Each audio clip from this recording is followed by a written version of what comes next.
সকাল সকাল ঘুম থেকে উঠেই চলে এলাম সদর দরজাটা খুলে দেওয়ার জন্য। আর সদর দরজাটা খুলেও দিলাম। আর মাটিগুলো দেখো ভেজা ভেজা হয়ে আছে, কারণ কালকে রাত্রে বৃষ্টি হয়েছে, তো সেই কারণে কাদা কাদা লাগছে। তো যাই হোক, ঘর থেকেই তো এখন জল আনতে হয়। আগে তোমরা দেখতে যে পুকুর ঘাটে নেতা নিয়ে যেতাম, নেতাটা ধুতাম, তারপরে গোবর নিয়ে জল নিয়ে এসে মারুলি দিতাম। তবে এখন তো পুকুরে নামা হচ্ছে না, পুকুরে জল নেই, তো সেই কারণে ঘরে যে জল রাখা থাকে ওই জলই নিয়ে আসতে হয়, তারপরে মারুলি দিই। তবে আমার পিছনটা দেখো অনেকটাই কিন্তু জল আস্তে আস্তে ভর্তি হয়ে যাচ্ছে। আর কয়েকটা দিন বৃষ্টি হলেই কিন্তু আমতলার পুকুরেই নামা হবে, ওখানে বাসন ধোয়া হবে, জল ব্যবহার করা হবে, সব কিছুই হবে। তো যাই হোক, চলো এক এক করে সব জায়গাতে এখন মারুলিগুলো দিয়ে দিই। আমি মারুলিগুলো দিলাম, তারপরে দেখো ঘরে চলে এসেছি ঘরগুলো ঝাড়ু দেওয়ার জন্য। তো 4টে ঘর ঝাড়ু দিয়ে নিয়েছি, আর এখন বারান্দাটা ঝাড়ু দিয়ে নিচ্ছি। তো বন্ধুরা, শুভ সকাল। আশা করছি তোমরা যে যেখানে আছো সকলে ভালো আছো, সুস্থ আছো। বীরভূম জেলার ছোট্ট একটি গ্রাম থেকে আমি দৈবকী তোমাদের সকলকে জানাই আমার ব্লগ চ্যানেলে অনেক অনেক স্বাগত, আর আমার অনেক অনেক ভালোবাসা। 4টে ঘর ঝাড় দিলাম, কোনো ঘর থেকেই কোনো কাগজপত্র বের হয়নি। আমাদের রুমটা থেকে কাগজপত্র বের হলো, কারণ রুদ্র ওই যে পড়াশোনা করে, পড়াশোনা হয়ে যাওয়ার পর সেই কাগজপত্র নিয়ে এটা বানায় সেটা বানায়, দিয়ে ছিঁড়ে ছিঁড়ে কী করে যেন খাটের তলের দিকে ফেলে দেয়। ও ভাবে যে আমি দেখতেই পাবো না, দিয়ে যখন ঝাড় দিই তখন আমাকে বের করে নিয়ে আসতে হয়। তো যাই হোক, ওইদিকে দেখো বারান্দাটা কথা বলতে বলতে ঝাড় দিয়ে নিলাম, আর পাপোশের মধ্যে সব যে নোংরাগুলো ছিল সেগুলো নিয়ে নিলাম, দিয়ে ফেলে দিয়ে আসলাম। তারপরে জল নিয়ে এসে মোছামুছি শুরু করে দিয়েছিলাম, ঘরগুলো মুছে নিয়েছি, আর এখন বারান্দাটা মুছছি। আর ঘরগুলো মোছা তোমাদেরকে খুব কমই শেয়ার করি, কারণ কি বলো তো, মানে ঘরে না আমি কোথায় মোবাইলটা রাখবো, কোনখান থেকে নিলে ভালো হবে, মানে ছোট্টর মধ্যে ঘরগুলো তো মানে ঠিকঠাক বুঝতে পারি না, ভাবতে ভাবতেই নেব, ভাবতে ভাবতেই সময় চলে যায়, দিয়ে আর শেয়ার করা হয় না। আর বারান্দাটা একটু খোলামেলার মধ্যে আছে, তো সেই জন্য বারান্দাটায় আর কি শেয়ার করা হয়।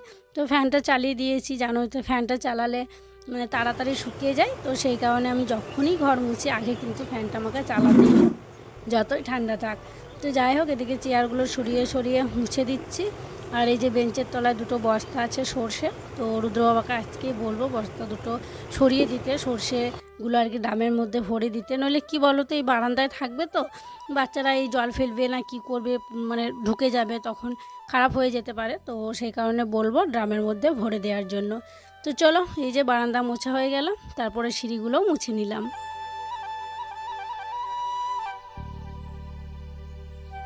চা করার জন্য যে যে জিনিসগুলো লাগবে সেই সমস্ত জিনিস আগে উনুন সালে নিয়ে চলে এলাম, তারপরে দেখো উনুনে চাটা বসিয়ে দিলাম।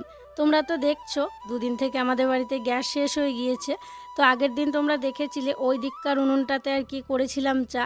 তবে এই এক পাখাটাতে সুবিধা হয়, জানো তো, একটা জিনিস যদি হয় তাহলে একটাতেই ভালো, আর জালটাও খুব ভালো হয়, তাড়াতাড়ি কিন্তু হয়েও যায়। আর ওইটাতে ওই তোলান দিতে হচ্ছিল, সময় লাগছিল, তো সেই কারণে এই উনুনটাতে আর কি করছি। আর ছোট্ট হাঁড়িটায় যেটায় চা করি সেই হাঁড়িটা আবার উনুনে বসে না, একদম ঢুকে যায়, তো সেই কারণে এই বড় হাঁড়িটাতে চা করতে হচ্ছে। আর সকালবেলায় তো অনেক চা লাগে, তো এই যে দেখো আমার চা হয়ে গেল।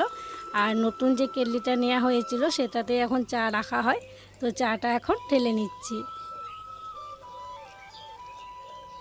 কালকে তোমাদেরকে দেখিয়েছিলাম যে রুদ্র স্কুল ড্রেসটা একটু ছিঁড়ে গিয়েছে, ওই যে পকেটটার একটু সেলাইটা ফেঁসে গিয়েছে, তো কালকে তো পরিয়ে দিয়েছিলাম, সেই কারণে আর সেলাই করে দেওয়া হয়নি। তো আজকে ভাবলাম ও স্কুলে যাওয়ার আগে ওর ড্রেসটা একটু সেলাই করে দিই, তাই দেখো সকাল সকাল বসে পড়লাম ড্রেসটা সেলাই করে দেওয়ার জন্য। আর এই যে রুদ্রসোনা এখনও শুয়ে আছে, ওকে এখনও ওঠায়নি, কারণ এখনও মানে সময় হয়নি, ওকে ওঠায় ওই 6:30টার দিকে ওঠায়, এখনও 6:30 বাজেনি। দেখো কতগুলো আমার কাজ করা হয়ে গেল, এখনও কিন্তু 6:30 বাজেনি। মানে এখন তো সকাল হয়ে যাচ্ছে খুব তাড়াতাড়ি, আর সকাল হয়ে যাচ্ছে উঠেও পড়তে হচ্ছে, কারণ মানে সকাল হয়ে গেলেই ঘুম ভেঙে যায়, আর শুয়ে থাকতে আর কি ইচ্ছা করে না। তো যাই হোক, বসে বসে ড্রেসটা দেখো সেলাই করে দিচ্ছি। আর জানো তো, ছুঁচ যেটা নিয়েছি সেটা খুবই ছোট, আবার সুতোটা হয়ে গেছে মোটা, ছোট সুতো নেই, দিয়ে খুব অসুবিধা হচ্ছে, মানে ছুঁচটা ঢুকতেই চাইছে না, এত মানে পকেটের আর কি ওই ধারগুলো এত শক্ত, ঢুকতে চাইছে না, তো অনেকটা সময় লেগেছিল একটুখানি সেলাই করতে। তো এখানে তোমরা দেখতে পাচ্ছ আমি খুব খুব স্পিডে সেলাই করছি। তো কি বলো তো, এতটা স্পিডে করছি না আমি, মানে স্পিডটা বাড়িয়ে দেওয়া হয়েছে ভিডিওর, কারণ আমার সেলাই করতে অনেকটা সময় লেগেছিল।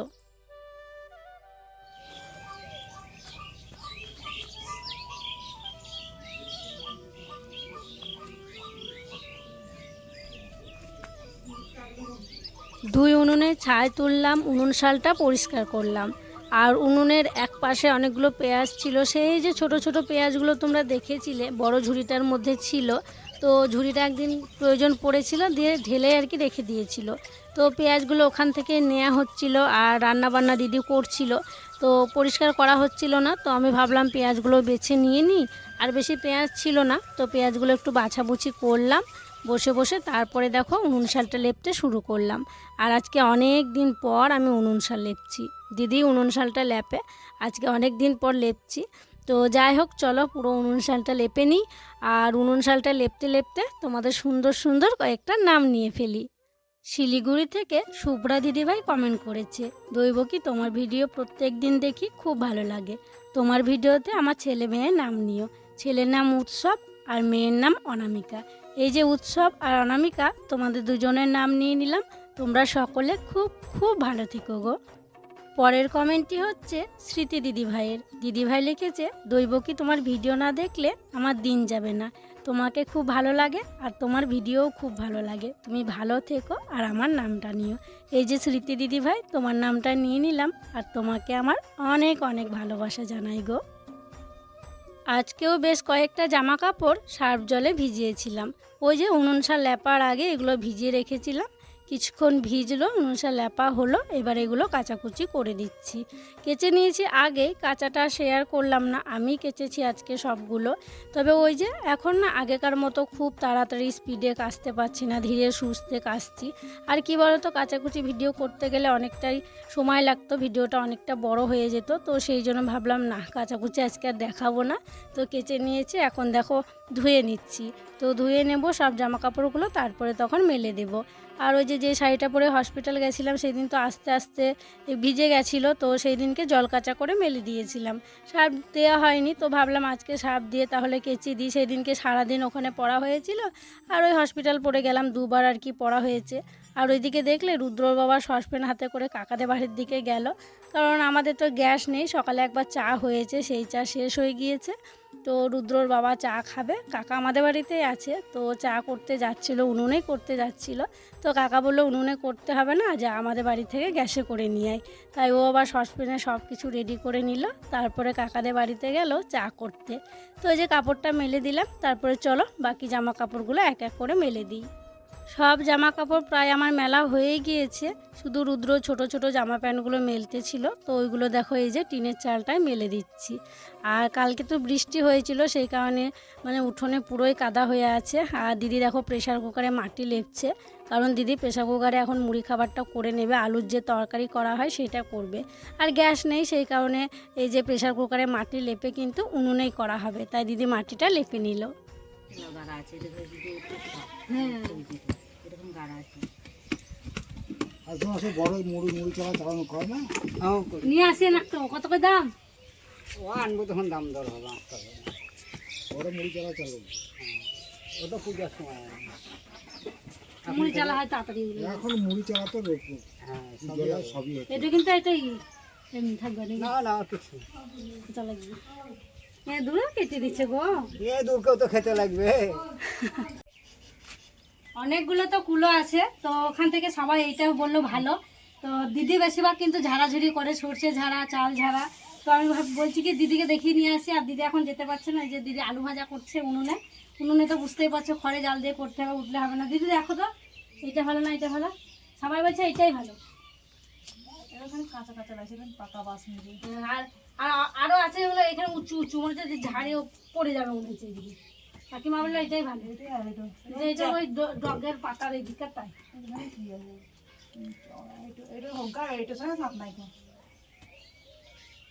এইটাই থাক। কবে থেকে কুল্লো নাই গো, কুল্লো নেবো করে কুল্লো আর নেওয়া হয় না। কত দাম বলছে? 130 টাকা। আমি বললাম 110 টাকা দেবো, বলছে না না, তাই 20 টাকা দাও, 120 টাকা দাও। আচ্ছা, বয়স্ক লোকটা এসছে, চলো 120 টাকা দিই। হ্যাঁ দিদির মুড়ি খাবার জন্য তরকারি করা হয়ে গেছে। তো তারপরে দেখো আমি মুড়ি নিয়ে নিলাম, মুড়ি খেয়ে নিচ্ছি। এখন কেউ খাবে না, কারণ সকালে সবাই খেয়েছে। তো ওরা ওই 10টা সাড়ে 10টার দিকেই খায়, আর আমি কিন্তু 9টার সময়তেই খাই। তো আমি খেয়ে নিচ্ছি। আর ওইদিকে দেখো বাটিতে একটা আলু ভাজা রাখা হয়েছে, ওটা হচ্ছে দিদি স্কুলে যাবে, তো সেই জন্য দিদি নিয়ে যাবে, তাই ঠান্ডা করতে দিয়েছে। তো চলো মুড়িটা খেয়ে নিই, তারপরে তখন স্নান করব। এখনও স্নান করা হয়নি জানো।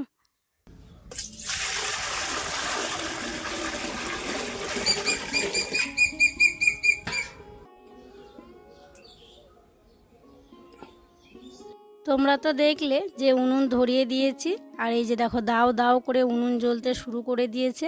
একদিকে হাঁড়ি বসিয়ে দিলাম ভাতের জন্য, আর একদিকে বসিয়ে দিলাম প্রেশার কুকার।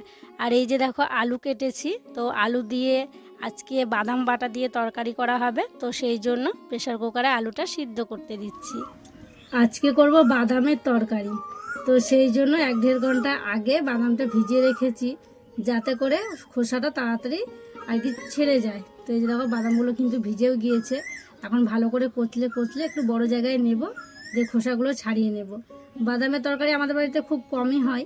আজকে বৃহস্পতিবার নিরামিষ কি রান্না করব ভাবছিলাম, দিয়ে রুদ্র বাবাকে বাদাম নিয়ে আসতে বললাম, নিয়ে এসছে। এতে দেখো জল নিয়ে নিয়েছে, এবার কিন্তু ভালো করে কচলালেই ছেড়ে যাবে, দিয়ে পরিষ্কার হয়ে যাবে। এই যে দেখো সব বাদামের খোসা ছাড়ানো হয়ে গিয়েছে, হাতে নিয়ে ভালো করে কচলে দিয়েছি, তারপরে কিন্তু খোসাগুলো ছেড়ে একদম পরিষ্কার হয়ে গিয়েছে। সাদা দেখো পুরো চকচক করছে। এবার বাটার পালা। তো এইদিকে দেখো চাল দেয়া হলো, জল গরম হয়ে গেছিলো, তারপরে ভাতের মধ্যে দিয়ে দিচ্ছি আলু সিদ্ধ মাখার জন্য। তো তোমরা অনেকেই তো আলু ভাতে বলো, তো আমাদের এইদিকে গ্রামে আলু ভাতে বলে না, ওই আলু সিদ্ধই বলি আমরা। তো যাই হোক আলু দিয়ে দিলাম। এখানে 3টে আলু আছে, তো একদম ফাটিয়ে নিয়েছি 2 ফাটা করে, দিয়ে হাঁড়ির মধ্যে দিলাম। আর ওই যে বাদামগুলো তোমরা দেখলে, শুধু বাদাম বাটা দেব না, তার সাথে কিন্তু পোস্ত দেব। আর পোস্তর তো অনেক দাম তোমরা তো জানোই, তো সেই জন্য আর কি আরও বাদাম নিয়ে আসা হয়েছে। আর রুদ্র বাবাকে বলেছিলাম যে অল্প করে পোস্তও নিয়ে এসো, তাই 2 প্যাকেট মতো পোস্ত নিয়ে এসছে। তার সাথে দেখো 4টে কাঁচা লঙ্কা দিলাম, তারপরে বাটা শুরু করলাম। আর 4টে লঙ্কা দিলাম কারণ লঙ্কাগুলো একদমই ঝাল নয়, মানে কেমন যেন লঙ্কাগুলো খেতে, ঝালও নেই কোনো সেন্টও নেই। সেই যে দিদিদের ঘর ঢালাই হয়েছিল তখন রুদ্র বাবারা বাজার থেকে নিয়ে এসেছিল লঙ্কাগুলো, একদমই খেতে ঝাল নয় জানো তো, তো সেই জন্য বেশি করেই দিয়ে দিলাম। তো ওইদিকে আমার পোস্ত বাটা হয়ে গেছে আর বাদাম বাটাও হয়ে গেছে, এখন তরকারিটা করে নিচ্ছি। তো প্রথমেই কড়াইতে তেল দিলাম, তারপরে কালো জিরে ফোড়ন দিলাম, তারপরে আবারও দেখো 4টে লঙ্কা দিয়েছি, কারণ বললাম না লঙ্কাগুলো ঝাল নয়, তো তাও দিলাম আর কি। কী করব বলো, কিনে যখন নিয়ে আসা হয়েছে ফেলে তো দেওয়া যায় না, যতদিন চলবে ততদিন চালাতে হবে। তবে দিদিদের ঘর ঢালাই অনেক দিন হয়ে গেছে, ওই ফ্রিজে ভরা আছে বলেই কিন্তু ভালো হয়ে আছে। তো তারপরে দিয়ে দিয়েছিলাম ওই যে সিদ্ধ করা আলুগুলো, তার ওপরে দিয়ে দিলাম বাদাম বাটা আর পোস্ত বাটা, তারপরে নাড়াচাড়া করে নিচ্ছি। তো অনেকে কি করে মানে নামানোর আগে ওই বাটাটা দেয় আর কি, পোস্ত বাটা বাদাম বাটা যাই বলো না কেন। তো আমি কিন্তু আলুর ওপরে দিয়ে দিয়ে নাড়াচাড়া করলাম, তারপরে এই যে স্বাদ মতো লবণ দিয়ে দিলাম, আবারও দেখো নাড়াচাড়া করছি। এবারে পরিমাণ মতো জল দিয়ে দেবো।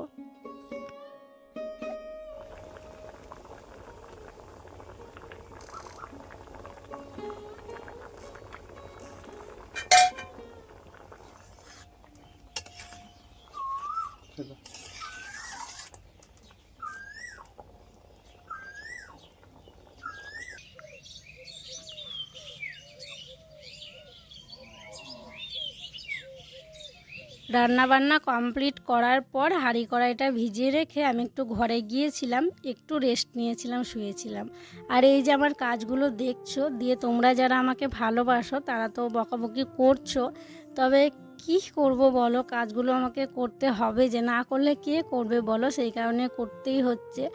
আর তোমরা বলছো আমি রেস্ট নিচ্ছি না রেস্ট নিচ্ছি না, না গো, কাজের ফাঁকে কিন্তু আমি রেস্ট নিচ্ছি। আর ভিডিওতে রেস্ট নেওয়া এটা আবার কেমনভাবে দেখাবো বলো, এই বসে আছি এই শুয়ে আছি এগুলো কি দেখানো যায়? তো ওইগুলো তো দেখানো যায় না, সেই জন্য তোমাদেরকে দেখানো হয় না। তবে রান্না বান্না করার পর এগুলো ভিজিয়ে রেখে একটু রেস্ট নিয়েছিলাম, তারপরে কলে জল দিল, তারপরে মাজা ঘষা করলাম। এবার খাওয়া দাওয়ার পালা। ওইদিকে তো রুদ্র বাবা আসনগুলো সব পেতে দিল, জলগুলো দিয়ে দিল, আর আমি এদিকে খাবারগুলো বেড়ে নিচ্ছি। আর আজকে রান্না হয়েছে এই যে মুগ ডাল, আলু সিদ্ধ, আর হয়েছে ওই যে বাদাম বাটা দিয়ে পোস্ত বাটা দিয়ে আলু দিয়ে তরকারি। এই হচ্ছে রান্না বান্না। তো চলো বাবাকে আর মাকে ভাতটা দিয়ে দিই। বাবা মায়ের আর রুদ্র বাবা একসঙ্গে এই যে 3টে বেড়ে নিয়েছি। তো আলু সিদ্ধ দিয়ে দিই। মাকে দেবো লঙ্কা ছাড়া, লঙ্কা দিয়ে নিই। মা এমনিতে আলু সিদ্ধ খাই না, এই দেখো এইটুকু আলু সিদ্ধ দেবো তো সেইটাই থেকে যাবে, আলু সিদ্ধ খাই না। দৈবকী রান্না করেছে আজকে বাদামের তরকারি। তো চলো খেয়ে দেখি কেমন হয়েছে। দেখে তো দারুণ লাগছে একদম। তো চলো খাই তারপরে বলি। পোস্ত যেমন লাগে তেমন। না, একটু অন্যরকমের স্বাদ আছে। পোস্ত তো অল্প আর বাদামটা একটু বেশি আছে, তো অন্যরকমের একটু স্বাদ আছে। তার সাথে ঘি নিয়েছি তো, অনেকেই করে, আমরা করি না। ঘি নিয়েছি নিয়ে করি স্বাদটা না বলতে, আমি কোনোদিন করিনি বোধহয়। তো যাই হোক চলো বাবাকে একবার ভাত দিই, তারপর আমিও খেতে বসে পড়বো। আর দিদি ভাগ্নি তো ওরা নেই, ওদের আস্তে আস্তে সেই 4:30 বেজে যাবে। আমি বেড়ে নিই আমার ভাতটা, যে আমিও খেয়ে নিই। এভাবে একবার খাই দিই কেমন লাগে। রুদ্রকে আগে খাইয়ে দিয়েছিলাম, মানে ওকে আগে দিয়ে দিয়েছিলাম, ও খেয়ে নিয়েছিল। দারুণ লাগছে, দারুণ। খান না খান। বিকেলবেলা রুদ্র আর আমি দেখো চলে এলাম ছাদে। তো এই যে এগুলো কেন নিয়ে এসেছি এবার তোমাদেরকে বলবো। সকালবেলা একবার দিদি ফোন করেছিল, সকাল বলতে দিদির আর কি স্কুলে বেরিয়ে যাওয়ার পর ওই 9:30 পৌনে 10টা থেকে ফোন করেছিল। দিদি ফোন করে জিজ্ঞাসা করছিল কে কেমন আছে না আছে, রুদ্র কী করছে, স্কুলে গেছে না কি। যেমন প্রত্যেকদিন ফোন করে তেমনই ফোন করেছিল। তো তখন দিদি আমাকে কিছু বললো না, কে কেমন আছে তাই জিজ্ঞাসা করলো। আর আমিও জিজ্ঞাসা করলাম কে কেমন আছে, বঞ্জি কী করছে, এসব জিজ্ঞাসা করলাম। যে ফোন রেখে দিল। আর এটা আমাকে জিজ্ঞাসা করলো যে আমার মানে অনুসরা স্কুলে গেছে নাকি। তো জিজ্ঞাসা করলো ওরা স্কুলে গেছে, আমি বললাম হ্যাঁ স্কুলে গেছে। তো আবার দুপুরবেলা খাওয়া দাওয়া করে শুয়েছিলাম। ওই 3:30টার দিকে, 3:20 এরকম দিদি ফোন করছে, দিয়ে ফোন করে বলছে যে অনুসরারকে পায়েস দিলাম, রুদ্রকে খাইয়ে দিস। তাই বলছে এই যে এখানে আছে পায়েস। তো দিদি পায়েস করে পাঠিয়েছে। আর পায়েসের সাথে আমও দিয়েছে কাঁচা, কারণ ওদের গাছে আম ধরেছে, তো কয়েকটা কাঁচা আম দিয়েছে। তো আমটা আমি এখনও দেখিনি আর কি, কোথায় আছে দিদি রেখেছে। তো যাই হোক দিদি নাকি রুদ্রকে নিয়ে খারাপ স্বপ্ন দেখেছে, তো সেই জন্য দিদির মনটা খুব খারাপ। তো আমাদের দিকে কী হয় জানো তো, কোন দিকে হয় জানি না, এটা কতটা লোকে মানে না কি জানি না। তবে আমাদের এদিকে কেউ যদি কাউকে নিয়ে খারাপ স্বপ্ন দেখে তার মিষ্টি মুখ করায়, মানে সে ভালো আছে শুনলে পরে তাকে মিষ্টি খাওয়ায়। যদি কিছু নাও খাওয়াতে পারে তাহলে একটু ফোন করেও বলে দেয় যে একটু চিনি খেয়ে নিও বা কিছু। তো দিদি রুদ্রকে নিয়ে স্বপ্ন দেখেছে, প্রথমে আমাকে ফোন করেছিল, কিছু বলেনি। দিয়ে বিকেলবেলা যে ফোন করলো তখন বলছে রুদ্রকে নিয়ে খারাপ স্বপ্ন দেখেছিলাম, পায়েস একটু পাঠিয়ে দিলাম ওদেরকে, একটু রুদ্রকে দিস। তো এই যে পায়েস আছে, এখন রুদ্রকে দেবো।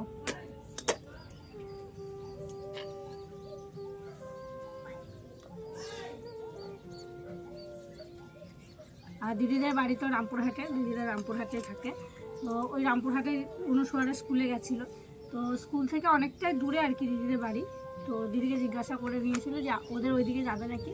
তো এই দিদি বলেছিল যে ওইদিকে যাবো না, তাই দিদি আবার ওদের স্কুলে গেছিলো, স্কুলের ওখানে দিতে গেছিলো পায়েসটা। ছুটি হয়ে যাওয়ার পর দিদিদেরকে আর কি দিয়েছিল, অনুসরাদেরকে দিয়েছিল। তো যাই হোক যে রুদ্রকে দিলাম, খেয়ে নাও। হ্যাঁ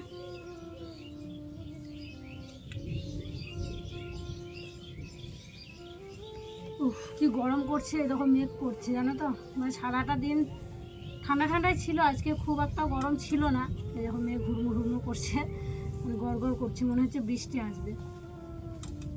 চলো বেশিক্ষণ ছাদে থাকা যাবে না, রুদ্র নিচে যেতে হবে, বৃষ্টি চলে আসতে পারে। চারিদিকটা মেঘলা করে আছে একদম।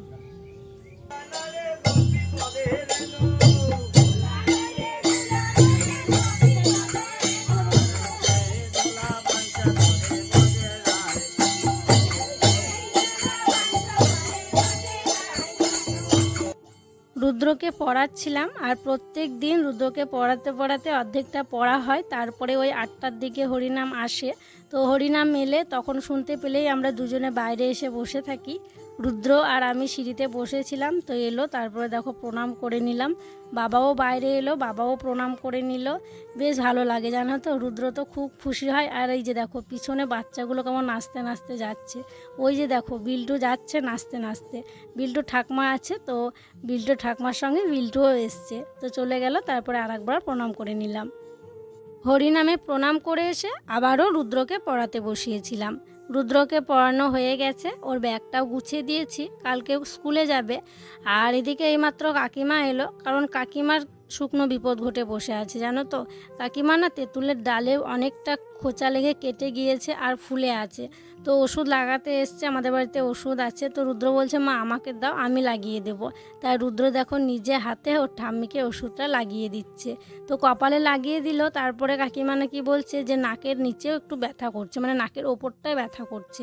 তো ওখানে নাকি রুদ্রর সাথে ঠোকা লেগেছে, রুদ্রর হাঁটুর সাথে কাকিমার নাকের ঠোকা লেগেছে, দিয়ে ওখানটায় ব্যথা করছে। তাই কাকিমা ওখানে একটু ওষুধ লাগিয়ে নিল।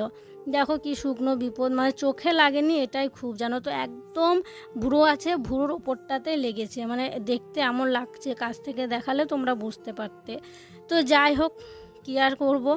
তো চলো আজকের মতো তাহলে এখানেই বিদায় নিচ্ছি। তোমরা সকলে ভালো থেকো, সুস্থ থেকো।